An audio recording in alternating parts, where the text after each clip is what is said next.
A profundizar en esta y otras temáticas, ya se encuentra con nosotros acá en el estudio el director de Senapred, acá de la región del Biobío, Alejandro Sandoval. Alejandro, gracias por estar con nosotros. Muy buenas noches. Buenas noches, Williams, y buenas noches a todos los espectadores que están viendo el noticiario.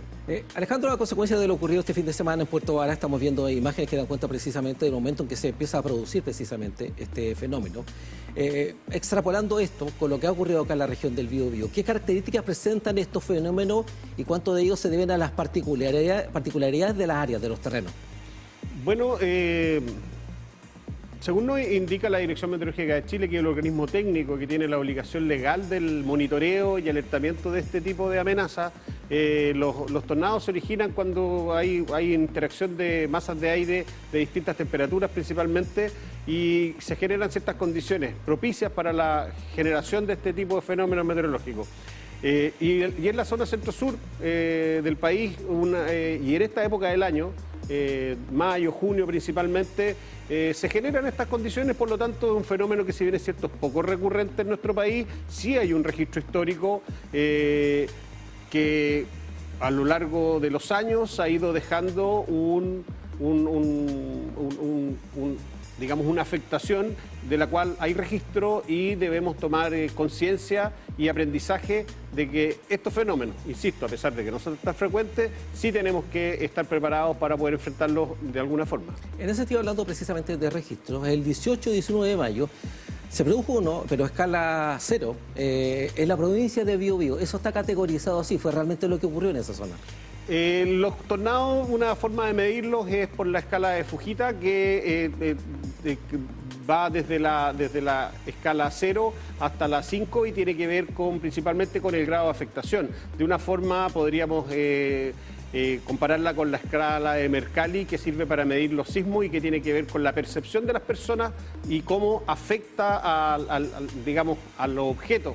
El sismo en particular. Lo mismo pasa con los tornados. Efectivamente, el que fue a mediados de mayo, estábamos con un aviso efectivamente que se podía producir ese fenómeno, pero se produjo en una zona rural al sur de la ciudad de Los Ángeles y no provocó mayor afectación, salvo algunas voladoras de algunos objetos, y hay algunos registros en video de esta situación. Lo que sucedió en Puerto Varas, indudablemente, fue, al momento, está catalogado como EF1 por la Dirección Meteorológica de Chile, pero eso está en evaluación y obviamente dejó un grado bastante mayor, alrededor de 250 casas y también mucha infraestructura pública y privada afectada. Más de una decena de heridos, lo cual es bastante lamentable. Afortunadamente no lamentamos la pérdida de vida humana, que es lo principal en este tipo de situaciones, es lo más importante, salvaguardar la vida de las personas. ¿Cómo tomas esta idea que se ha reflotado del tema idea, plan, no llegó a concretarse como tal, del tema de los radares? ¿Cómo lo evalúa desde la perspectiva Senapred acá en la región del Biobío? Indudablemente es una buena iniciativa, insisto, el monitoreo y alertamiento de la amenaza como organismo técnico, de acuerdo a lo establece la ley, lo tiene la Dirección Meteorológica de Chile, y cualquier iniciativa que les permita a ellos tener mayor tecnología, mayores instrumentos que les permitan hacer un monitoreo y un alertamiento más oportuno y adecuado, es un avance para el sistema. Nosotros tomamos las alertas que nos entregan los organismos técnicos, en este caso la Dirección Meteorológica de Chile, la transformamos en un lenguaje común y la diseminamos a la comunidad, a las personas y a los integrantes del sistema, esperando que este alertamiento produzca algunas acciones, tanto desde las personas en lo individual hasta de los integrantes del sistema, me refiero a los municipios, las Fuerzas Armadas, los carabineros, los bomberos, etcétera, organismos de primera respuesta principalmente.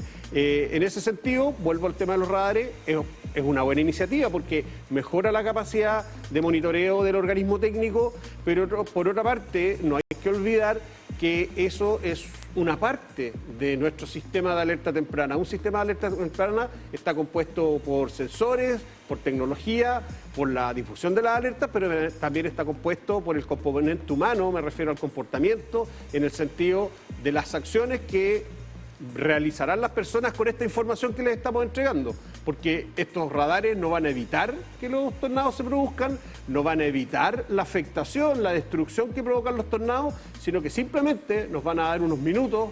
En Estados Unidos, el sistema que ellos tienen, este sistema de radares que permiten identificar los tornados y georreferenciarlos, dan alrededor de 13 minutos de antelación. Por lo tanto, estos radares nos permitirían avisarles a las personas con 13 minutos, 15 minutos, 10 minutos de antelación de que se va a producir un tornado y principalmente es tiempo para que estas personas busquen refugio y podamos salvaguardar la vida humana. Pero en conjunto con eso hay que avanzar en la habilitación de refugio, en la educación a las personas para que sepan qué hacer con esta información que hipotéticamente les podríamos entregar una vez el organismo técnico desarrolle esta capacidad.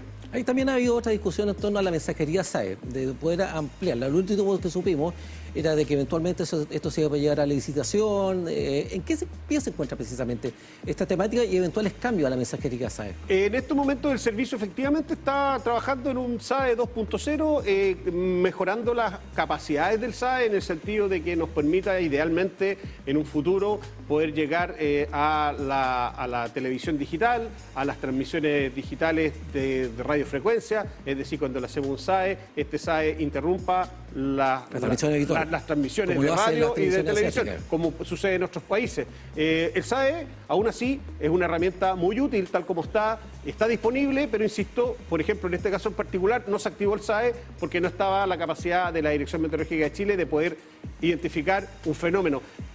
Hay que recalcar que los tornados, al igual que las tormentas eléctricas, por ejemplo, son fenómenos muy difíciles de pronosticar, son muy locales. De hecho, yo les recuerdo el día que sucedió esto, el día domingo, en nuestra región, tanto la provincia del Biobío como la provincia de Arauco, estábamos con una alerta temprana preventiva. Dentro de las alertas era la probabilidad de que se provocaran nubes convectivas con carácter tornádico, es decir, que se podía producir estos eventos, pero no hay mayores herramientas para decir cuándo, dónde y por qué tiempo ni qué recorrido va a producir un tornado. El tornado de Puerto Varas tuvo un recorrido de entre 2,5 a 4 kilómetros y duró 6 minutos. Por lo tanto, insisto, la tecnología disponible en estos momentos en el mundo solamente nos daría algunos minutos que servirían para salvaguardar la vida humana. Pero en ningún caso hay que pensar que va a evitar este tipo de afectación. Ahí tenemos que empezar a pensar en otro tipo de cosas.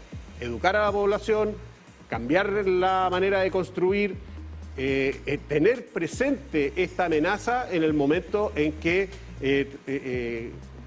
construimos nuestro entorno, identificar los riesgos, que las familias identifiquen qué medidas van a tomar ante una alarma de este tipo. Ahí es donde sí podemos avanzar y no solamente pensar que el tema de los radares va a solucionar nuestro problema. Ese sería un avance, pero es solamente una variable para todo el problema que tenemos. Cuando usted habla de este SAE 2.0, eventualmente, dados los protocolos y los plazos, ¿para cuándo eventualmente podría llegar a ser una realidad? La verdad que no tengo información de detalle de eso porque esto obedece a un proceso de licitación internacional, por lo tanto, como le digo, eso se está trabajando en nuestro nivel central. Yo no me quiero aventurar, pero yo creo que en el corto plazo, me refiero meses, quizás antes del próximo año, del 2026, ya debiésemos tener un SAE 2.0, pero insisto, el SAE es la herramienta, el SAE es un mensaje que apoya un proceso de evacuación, pero solamente una herramienta.